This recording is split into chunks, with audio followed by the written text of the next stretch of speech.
am going to do my best to speak plainly. Um, I've been thinking back a lot to times when I was not feeling as connected to myself, and I'm reflecting on times when I would share very authentically in groups of people that um, whatever that I would share from a vulnerable place that was very true for me, afterwards I would always have this incredible hangover, right? And I'm not talking like oversharing or going on and on about myself. I'm talking like really verbalizing things about myself that didn't feel good, but I was taking a chance in having those things witnessed. And I would always feel afterwards so vulnerable and such a hangover. And what I realized is that doing just that, those deep kind of shares create a magnetism. It creates a network of support, of it gathers goodness around oneself. So what I have understood is that when we share something, like let's say we are presenting, okay, I'll talk myself. I was presenting in a certain way that really wasn't authentic to my inner experience, to my inner way of being and knowing myself to be. And that comes across as inauthentic to people, and that repels people.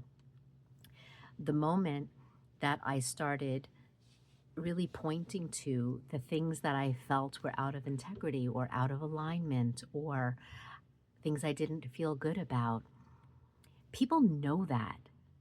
They know those things anyway. But when you start verbalizing them and voicing them in held sacred spaces and safe places,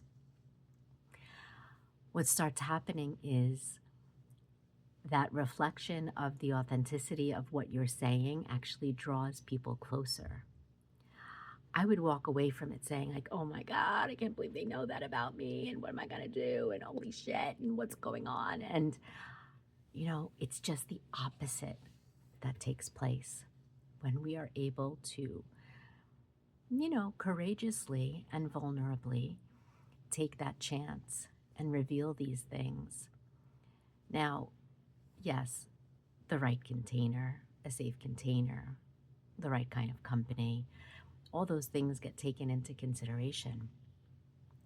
And the way this landed on me is I've had two experiences recently that one person was engaging with me and interacting from such an inauthentic space and place. They were presenting one way, but I could feel everything else.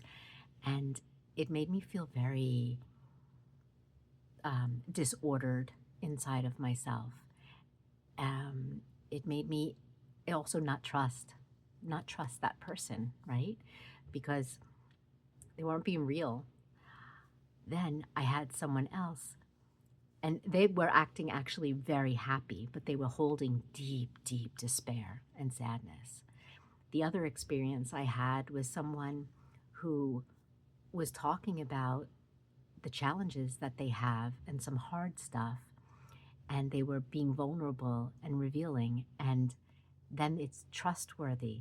I could feel that that was happening with them, and them voicing it made me open even more to them. So that's how it kind of shed a light in my own experience, in my own past, and how I used to respond and react when I was expressing things that were very crunchy and vulnerable, and I would feel scared afterwards. And I understand now that that is the last place to be scared, because the reveal and the vulnerability and the authenticity is actually what garners a stronger container, a stronger field, a stronger gathering of goodness around oneself.